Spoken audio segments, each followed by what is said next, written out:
하나님 아버지,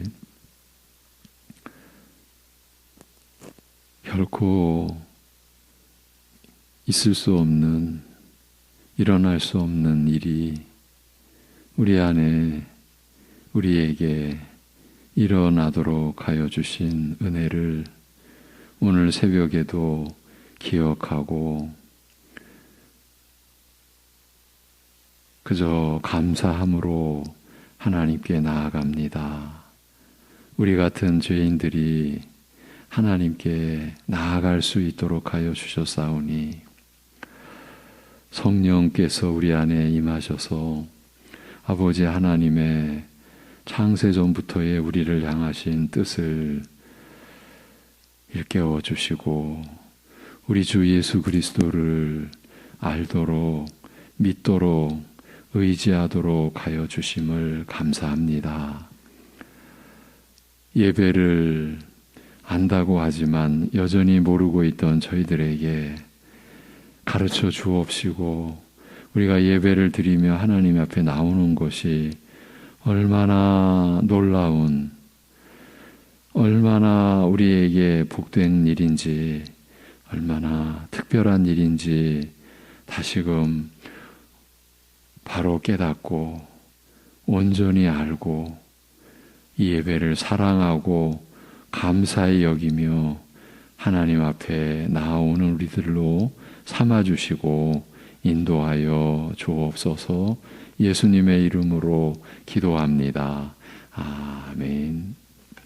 요한복음 4장을 보고 있습니다. 요한복음 4장, 오늘은 24절 한 절입니다.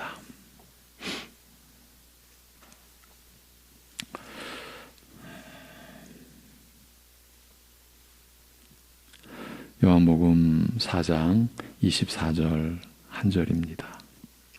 다 같이 하나님은 영이시니 예배하는 자가 영과 진리로 예배할지니라. 아멘. 아버지께 참되게 예배하는 자들은 영과 진리로 예배할 때가 오나니, 그때가 오나니 라고 하신 예수님의 말씀은 이 사마리아 수가성, 이 한 여인이 물은 질문에 그 피상적인 뜻을 넘어서는, 이 여인이 의식하거나 기대한 것보다 한없이 더 깊고 높은 차원의 내용을 담은 대답이었습니다. 어느 곳이 진정 하나님께 예배드릴 거룩한 장소입니까? 더 나아가서 유대인과 사마리아인 중 어느 쪽 신앙 전통이 옳습니까? 라는 질문에 대해 유대인의 역사적 정통성을 인정하시면서도 예배의 본질은 물리적 장소나 혈통에 있는 것이 아니라 더 깊은 곳에, 즉 영과 진리에 있다고 대답하신 것이기 때문입니다. 질문의 의도와는 다소 거리가 있는 듯한 이 대답에 아마 여인은 왜 하나님께 예배하는 자는 반드시 영과 진리로 예배하여야 하는가? 영과 진리로 예배하는 것은 도대체 어떤 것인가? 라는 의문을 느꼈을 것이며 이것은 이를 기록한 성경을 읽는 오늘 우리도 마찬가지일 것입니다. 이런 의문을 예상하신 듯이 예수님께서는 하나님은 영이시니 예배하는 자가 영과 진리로 예배할지니라고 덧붙여 말씀하셨습니다. 하나님은 영이시기 때문에 그를 예배하고자 하는 자는 반드시 영과 진리로 예배하여야 한다라는 뜻입니다. 이 말씀의 1차적인 뜻은 하나님께서는 영적 존재이시니 사람이 이러한 하나님께 나아가 예배하려면 그 영혼으로 나아가지 않으면 안 된다는 뜻이라고 할 수 있을 것입니다. 그러나 사람이 영으로 하나님께 예배한다는 것은 단순한 문제가 아닙니다. 사람이 그저 영혼으로, 마음으로 하나님께 나아가 예배하면 될 것이라고, 우리의 중심을 다해서 하나님께 나아가 예배하면 될 것이라고 생각하기 쉬우나 실은 그 일이 그리 간단하지 않은 것입니다. 하나님도 영이시오, 사람도 몸과 함께 영혼을 가지고 있는 것이 사실이나 하나님의 영과 사람의 영은 같은 것이 아니기 때문입니다. 하나님의 영은 한없이 높고 거룩하고 존귀하여 사람의 영혼과는 무한한 차이와 거리가 있는 것입니다. 하나님과 사람 사이에 존재하는 이 무한한 거리에 대하여 바울은 이렇게 가르칩니다. 가까이 가지 못할 빛에 거하시고 어떤 사람도 보지 못하였고 또 볼 수 없는 이신이 그에게 존귀와 영원한 권능을 돌릴지어다. 디모데 전서 6장입니다. 하나님께서는 사람이 가까이 접근할 수도 없고 볼 수도 없는 높고 거룩하신 분이라는 뜻입니다. 바울도 셋째 하늘에 이끌려 가서 말할 수 없는 계시의 말씀을 듣는 특별한 경험을 하였으나, 고린도 후서 12장의 기록이죠. 자기가 경험했지만 내가 그런 경험을 한 사람을 알고 있으니 이렇게까지 표현하죠. 그래서 그는 이렇게 말합니다. 본인의 이야기를 3인칭으로 기록해 갑니다. 무슨 의미인지 대략 짐작하시죠? 그런 경험을 한 나야 이런 의식이 없다라는 거죠. 이것도 참 기적 중에 기적이 아닐까 저는 싶습니다. 사람이 그럴 수 있을까? 근데 14년 동안, 14년 전이었습니다. 그것도. 근데 그 얘기를 꺼내면서도 무익하다라는 겁니다. 이제 그런 그 바울, 그리고 그런 기록도 무익하나마 부득이 기록을 남기는데, 이제 하나님을 가장 직접적으로 뵙고 아는 은혜를 입은 인물을 든다면 아무래도 모세를 꼽을 수 있을 것입니다. 그런 면에서는 바울도 모세에 견줄 수가 없다, 그런 의미죠. 모세의 누이 미리암과 형 아론이 모세를 대항하여 하나님의 계시가 모세에게만 주어졌다더냐, 우리도 선지자가 아니냐라고 회방하였을 때, 비방하고 나온 거죠. 그때 하나님께서 친히 이들에게 이렇게 경고하셨습니다. 내 말을 들으라.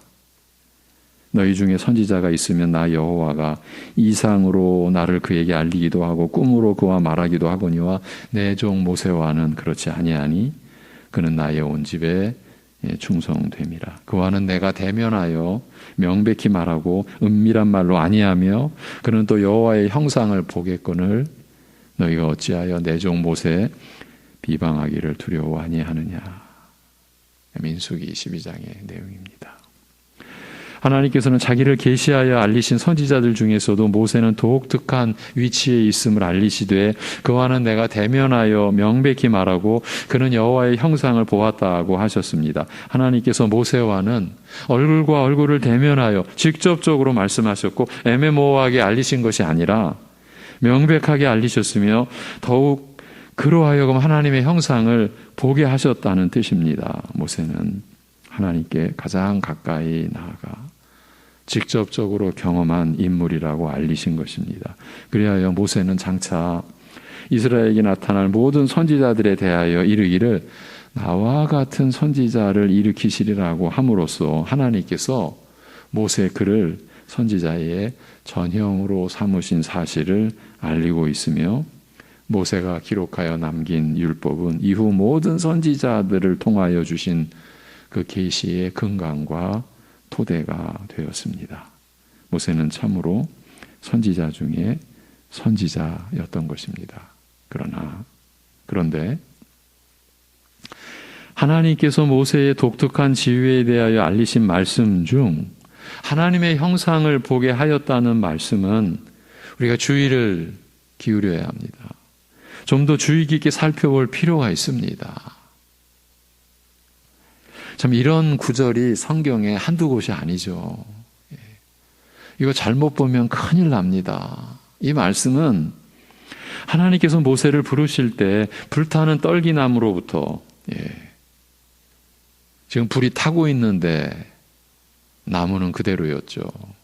그 불타는 떨기나무로부터 자기를 알리신 일에서 시작하여 종종 하나님께서 하나님의 영광을 보게 하신 일을 가리킨 것입니다만 그 중에서도 하나님의 영광을 보여달라는 모세의 요청에 따라 하나님 자신의 거룩 그 선하신 성품을 선포하시며 그 자신의 영광으로 모세 앞을 지나게 하신 일을 염두에 두고 하신 말씀으로 보입니다. 그런데 이처럼 가장 가까이 직접적으로 하나님의 영광을 경험한 일을 두고서 하나님께서는 경계하시기를 내 얼굴을 보고서는 살 자가 없다고 하시고 모세에게 보이신 영광을 가리켜 너는 내 등을 본 것이라 나의 뒷모습을 본 것에 불과하다라고 하셨습니다.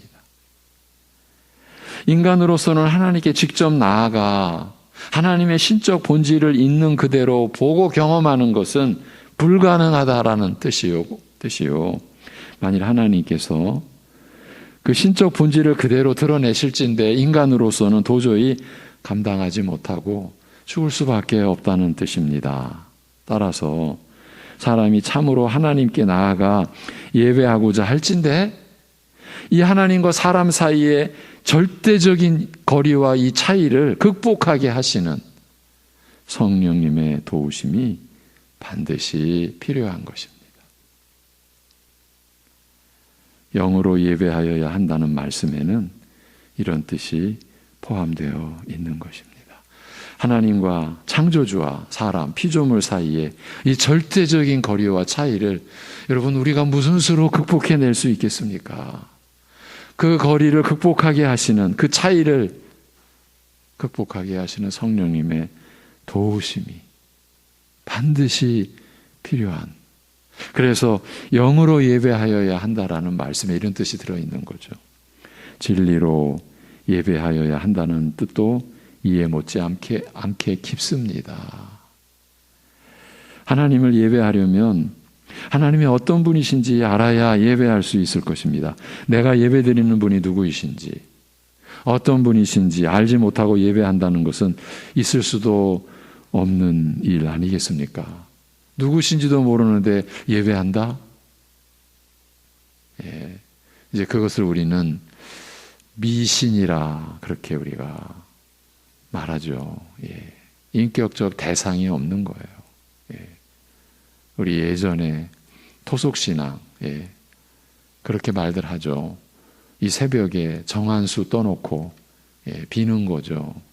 그야말로 비는 거예요. 근데 그 대상이 누구든지 좋아요. 내가 비는 이 목적만 누구든지 이루어주면 되는 거잖아요. 그걸 미신이라고 우리가 이해하죠. 우리가 그런데 하나님께 예배드리는데 그분이 누구신지 모른다. 이건 있을 수 없는 일이지만 만일 그렇게 예배드린다고 해도 그것은 참으로 무의미하고 어리석은 일이라고 하지 않을 수 없습니다. 그런데 사람은 근본적으로 하나님께 나아가 하나님을 직접적으로 알고 경험하는 것이 불가능하다고 한 만큼 하나님을 올바로 확실하게 안다는 것 역시 불가능하다고 해야 할 것입니다. 모든 지식과 진리의 근본이요 시작이요 토대인 하나님에 대하여 참되고 충분한 지식을 사람이 스스로 얻을 수가 없는 것입니다.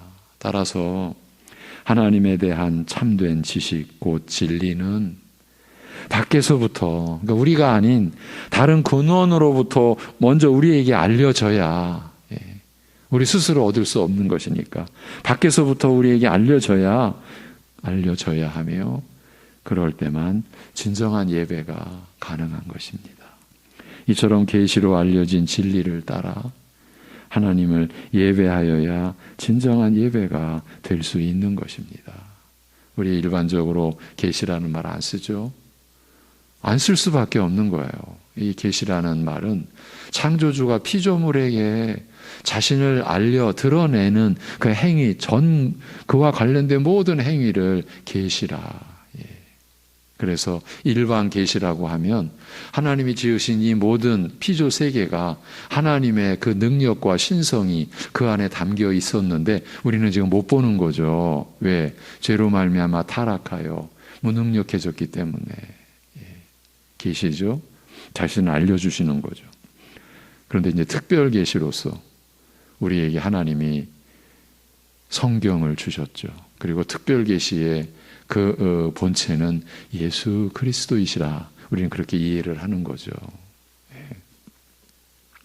하나님께 나아가 예배하는 일에 있어서 인간이 본래부터 지닌 한계도 문제가 되겠으나 가장 심각한 장애는 무엇보다 우리 인간의 죄와 타락이라고 할 수 있습니다. 하나님께서 하나님이 만드신 만물과 행하시는 모든 일을 통하여 자신의 신성과 능력을 명백하게 계시하심에도 불구하고 오늘날도 마찬가지입니다. 그럼에도 불구하고 죄로 인하여 그 지각이 어두워진 인간은 하나님께서 자기를 알리시는 계시를 제대로 이해하여 깨닫지 못할 뿐더러 오히려 진리를 왜곡하여 거짓으로 바꾸어 버립니다. 이것이 인간의 실상, 인간의 본 실력입니다. 진리를 거짓으로 바꾸어 버리는 그런 지혜, 그런 실력을 인간은 갖고서 그런데 그것을 자랑하며 사는 거죠.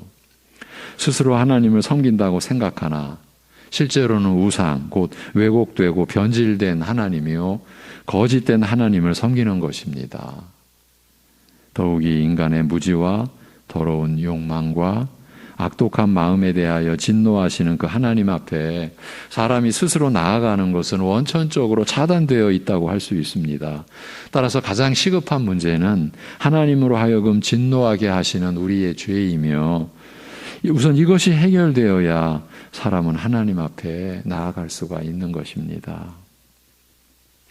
하나님께서는 사람이 하나님 앞에 나아가 예배하는 일에 있어서 인간이 가지고 있는 한계와 연약함을 배려하여 자기를 나타내시고 계시하여 주시고 우리 인간들로 하여금 하나님 앞에 나오게 하시되 무엇보다 죄라고 하는 가장 심각한 장애를 제거하실 뜻을 알리셨습니다.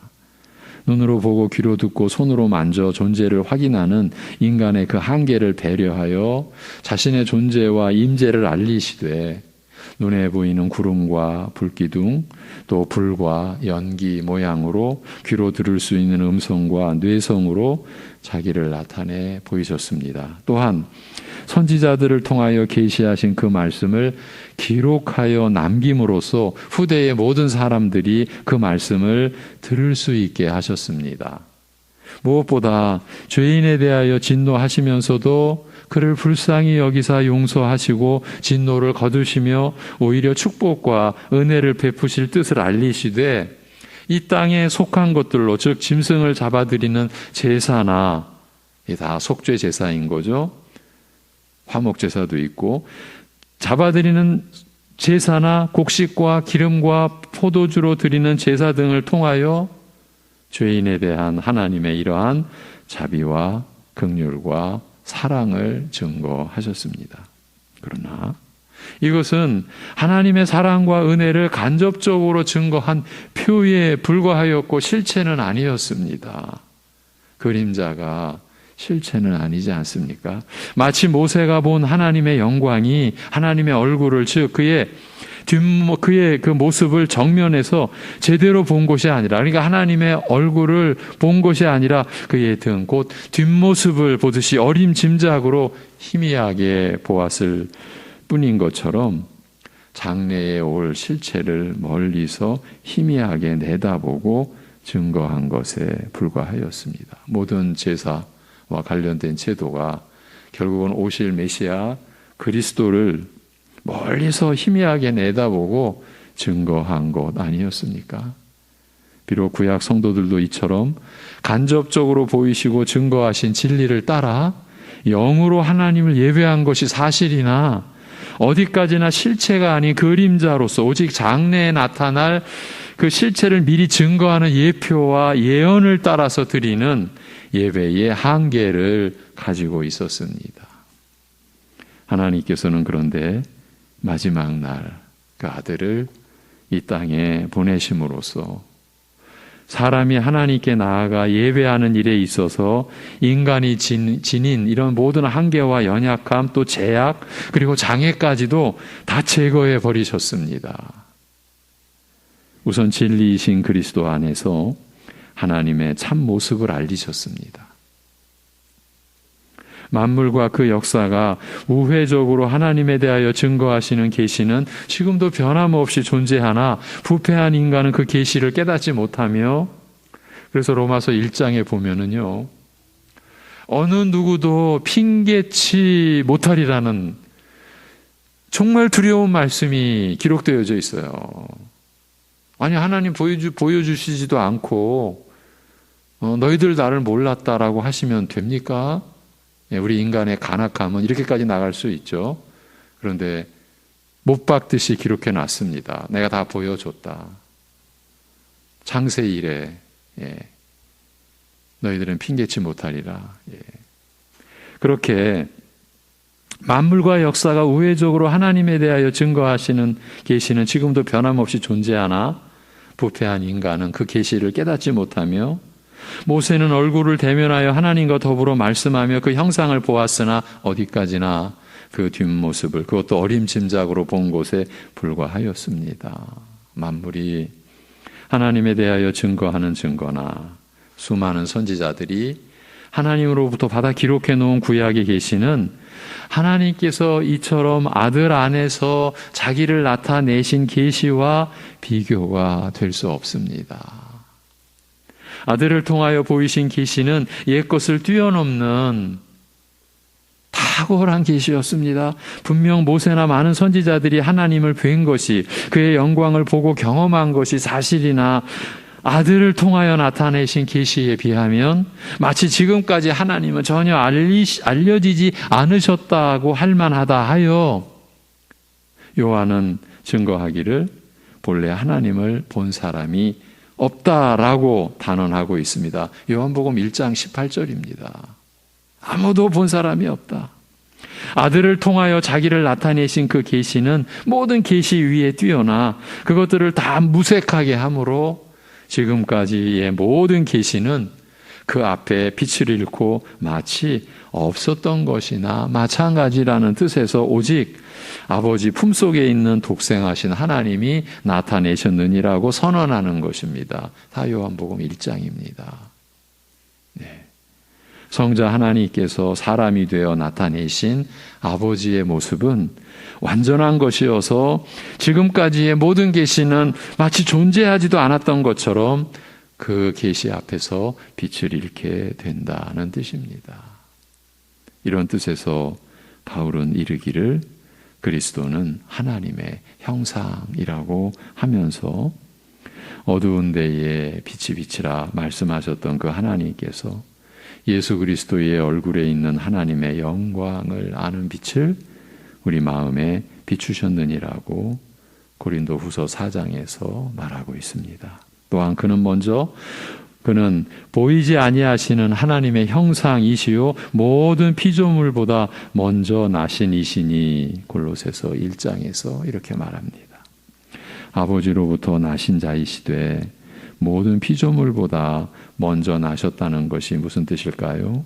분명히 아버지로부터 나셨으나 그의 나심은 피조물이 존재하게 된 것과는 다른 차원의 출생이요 결국 아들은 피조물이 아닌 하나님이심을 나타내고자 한 말일 것입니다.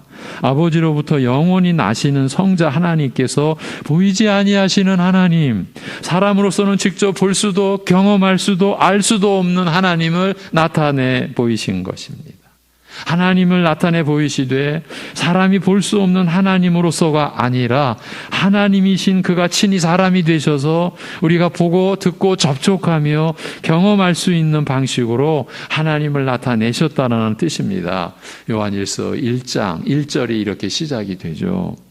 그가 하나님의 형상이라는 말은 그리스도께서는 하나님의 모습을 우리에게 나타내시는 분이시요, 우리는 이러한 그리스도를 보고서 하나님께서 어떤 분이신지 알게 된다는 뜻입니다. 무엇보다 하나님께서는 아들로 하여금 죄인의 죄를 담당하게 하심으로써 죄인에 대한 진노를 거두셨습니다. 십자가에 못 박히신 그리스도, 우리를 향한 영원한 완전한 사랑의 표상이요, 그 이면에는 우리의 죄를 향한 하나님의 진노의 그 표상이 곧 십자가에 못 박히신 그리스도시죠.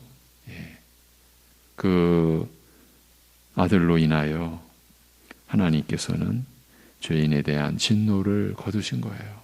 그 진노를 다 감당하신 거예요. 죄에 대하여 진노하시는 하나님 앞에서 두려워 떨며 죽음의 공포에 질릴 수밖에 없던 죄인을 위하여 아들께서 친히 죽음의 형벌과 저주를 지심으로써 진노의 원인을 제거하신 것이에요. 그래서 나무에 달린 자마다 저주를 받는 자니, 그 나무가 곧 십자가를 가리키는 거죠. 우리가 영원히 받아야 할 저주를 담당하신 그리스도를 표상하는 것 아니겠습니까? 그 진노의 원인을, 저주받을 원인을 제거하신 거죠. 죄인은 오히려 하나님의 자비와 긍휼과 사랑을 기대하고 기뻐하며 감사하면서 하나님 앞에 나아갈 수 있게 된 것입니다. 오직 그리스도에게서만 우리는 하나님의 참 모습을 보며 그리스도가 아니면 하나님께 나아갈 수조차 없는 것입니다. 여러분이 예배하고 찬송 드리고 기도 드리고 매일매일 경험하고 입는 하나님을 의지하는, 하나님께 나아가는 그 은혜는 오직 그리스도를 통해서만입니다. 그래서 자랑하는 자는 주 안에서 자랑하라고 바울 사도가 온 땅의 교회를 향하여 선포한 거예요. 하나님 앞에서 인간에게 자랑거리가 있겠느냐. 그런데 여러분, 우리 자신을 보면 얼마나 많습니까? 자랑거리가. 그러니 우리가 얼마나 하나님에 대하여 무지한, 모르는 거죠. 오늘 우리가 이 예배에 관하여 말씀을 나누면서 주 내용이 뭡니까? 우리가 하나님을 어찌 아냐? 어찌 나아가냐? 하나님을 어떻게 경험할 수 있냐? 못한다. 오늘 계속 그 말씀. 근데 오직 그리스도께서 하나님을 나타내 보여주셨다. 그리고 그리스도께서 우리의 죄를 담당해 주셨다. 그래서 지금까지 우리가 드린 예배도 이러한 은혜로 지금도 앞으로도 그럴 것이라는 그 말씀을, 은혜를 나누고 있는 것 아닙니까?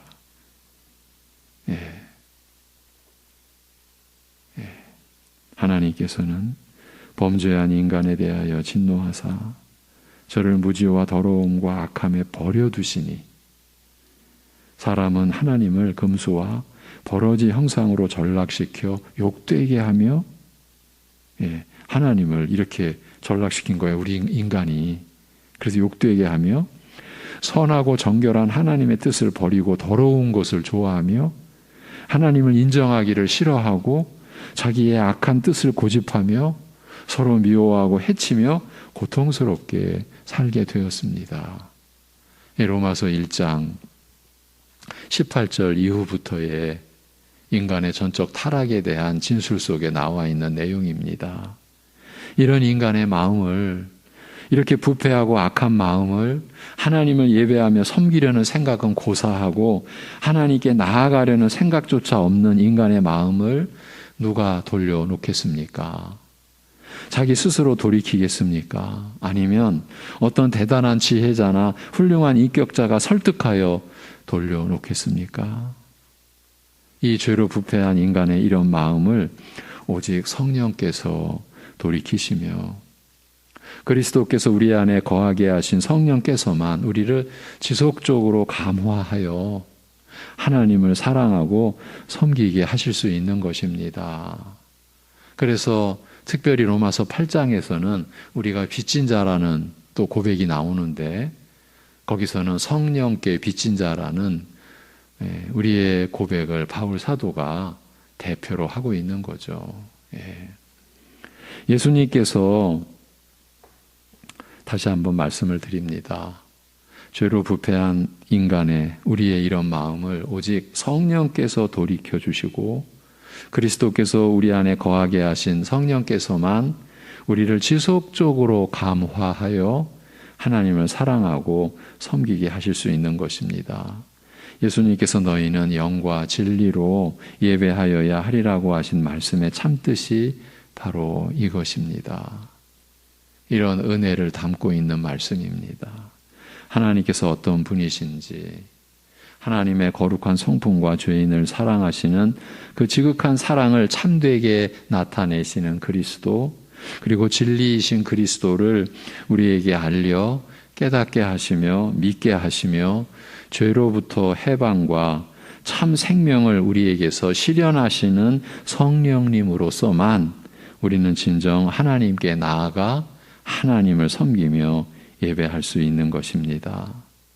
아버지께서는 이렇게 자기에게 예배하는 자들을 찾으시느니라고 하셨습니다. 영과 진리로 드리는 이런 예배야말로 하나님께서 원하시는 예배요, 기뻐하시고 받으시는 예배라는 뜻입니다. 영과 진리가 결여된 즉 그것은 예배로서 의미와 가치를 상실하였다는 뜻입니다. 이 추수감사 새벽기도의 기간에 여러분과 이 말씀을 나누면서 제 스스로도 감사하다 그러면서 너무 죄스럽다. 우리가 지금 예배드리는 우리의 모습, 너무 겁없이 드리는 모습도 참 없다고 할 수 없고, 우리가 결코 나아갈 수 없는 하나님 앞에 이렇게 나오면서도 어쩌면 이렇게 너무 평범하고 너무 일상적이고, 과연 그럴 수 있다라는 게 뭘까 이런 생각도 하게 되고, 여러분과 처음 나누는 말씀이 아닙니다. 그럼에도 너무 또 새롭고, 목사인 제 자신도요. 그렇지만 이런 우리를 긍휼히 여겨주시고 또 이렇게 허락하여 주신, 말씀을 허락하여 주시니 감사하면서도 너무 죄스러울 뿐이고, 그러면서 앞으로 드릴 예배에 대한 그러한 마음에 그러한 옷깃을 여민다, 그런 심정으로 사랑하는 우리 새벽 예배 가족 여러분도 그러한 은혜에 지금 함께하고 계시는 줄로 여겨집니다. 우리를 돌아봐야죠. 우리가 어떻게 예배를 드릴 수 있었는데 어제 우리가 이렇게 마무리했죠. 우리가 하나님께 드리는 예배는 이렇게 특별한 것입니다. 근데 우리가 이 특별함을 어느 정도로 우리가 지금 인식하고 있을까를 생각하니까 두렵기까지 한 거예요. 이 산에서도 말고 예루살렘에서도 말고 너희가 아버지께 예배할 때가 이르리라. 옛 구약 역사가 예표해 왔고 그렇게 갈망해 왔던 그 때가 이르리라. 그런데 그 때를 지금 예배로 말씀하신 거예요. 이것이 요한복음 4장의 특별한 의미인 거예요. 우리가 드리는 예배가 새 언약의 그 본질을 담고 있고 드러내고 있다라는 걸 말씀해 주신 거예요. 그때가 이르리라고 하신 다음 아버지께 참으로 예배하는 자들은 영과 진리로 예배할 때가 오나니 곧 이때라고 하셨습니다. 유대인과 사마리아인의 신앙 전통과 혈통의 차이가 영과 진리로 예배하는 때가 오는 것과 함께 해소되리라는 말씀입니다. 비록 과거 한때 이런 구별과 차이가 유효하였으나 영과 진리로 예배하는 때가 오면 필연적으로 해소되어 사라지게 될 것이라는 뜻입니다. 과거 이스라엘에게 주신 모든 섬김의 예법과 의식은 장차 올 신령한 실체를 이 땅의 것으로 가르쳐 증거한 것에 불과하므로 진정한 실체가 오는 것과 함께 그림자가 사라지듯 자연이 사라지게 되어 있기 때문입니다. 실체가 보이지 않을 때는 그 그림자를 보고서 실체를 짐작할 수 있으므로 나름대로 그림자의 존재 가치를 말할 수 있겠지만 실체가 온 다음에야 실체를 바라보지 누가 그림자에 연연하겠습니까? 더 근본적으로는 하나님께서는 만국 만인의 하나님이시요 이 은혜와 축복이 땅의 모든 족속에게 전파되기를 원하시기 때문입니다. 이스라엘을 선택하사 자기 백성으로 삼으신 목적이 바로 이스라엘을 통하여 열국에 이 복음이 전하여지게 하기 위함이었습니다. 예수님께서는 이 일이 바로 지금 이루어질 것이라고 그 여인에게 밝히신 거죠. 하나님께서는 참으로 오직 한 곳만을 거룩한 곳, 곧 그에게 예배드릴 구별된 장소로 정하셨으나 그것은 그리심산도 시온산도 아니요 오직 진정한 성전이신 그리스도요 그의 몸인 교회였습니다. 여러분, 시온산도 그리심산도 아니요 오직 진정한 성전이신 오직 한 곳, 이 거룩한 곳, 오직 예배드릴 구별된 장소, 거기는 그리스도요 바로 그의 몸인 교회라는 겁니다. 그리고 그 안에서 과거의 불완전한 형식과 혈통의 제약이 다 제거되고 사라질 것이었습니다. 기도하겠습니다.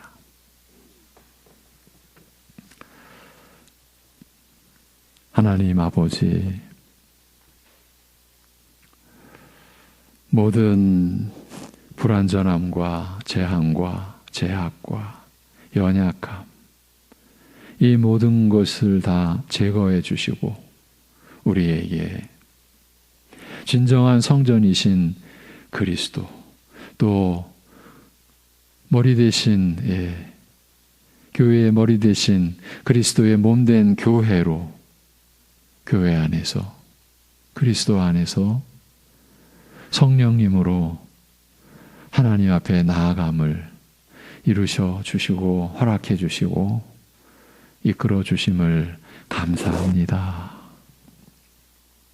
영원히 접근할 수 없는, 감히 부를 수조차도 없는 하나님 우리 아버지를 향하여 우리가 이렇게 나아가는 삶을 살게 하여 주시니 감사합니다.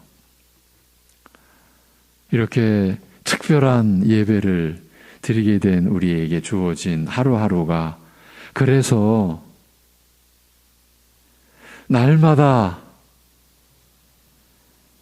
특별한 하루가 되는 것을 오늘도 우리가 기억하게, 생각하게 하여 주옵시고 삶으로서 우리가 하나님 앞에 올려드릴 산 제사, 산 예배로서의 하루하루를 오늘도 성령님을 쫓아서 우리 주 예수 그리스도로 말미암아 하나님께로 나아가는 오늘 하루를 우리가 살아갈 수 있게 하여 주시옵소서. 아버지 하나님, 이 말씀에 주님의 인도하심으로 참여하는 우리 주의 백성된 우리가 이 예배의 감사와 이 예배의 특별함과 이 예배의 이 기이함과 놀라움을 다시금 온전히 회복하도록 하여 주옵시고 이 예배를 우리가 그래서 사모하고 기다리고 감사히 여기고 이 예배에 참여할 수 있는 우리들 되게 인도하여 주시옵소서. 감사드리며 우리 주 예수 그리스도의 이름으로 기도하옵나이다. 아멘.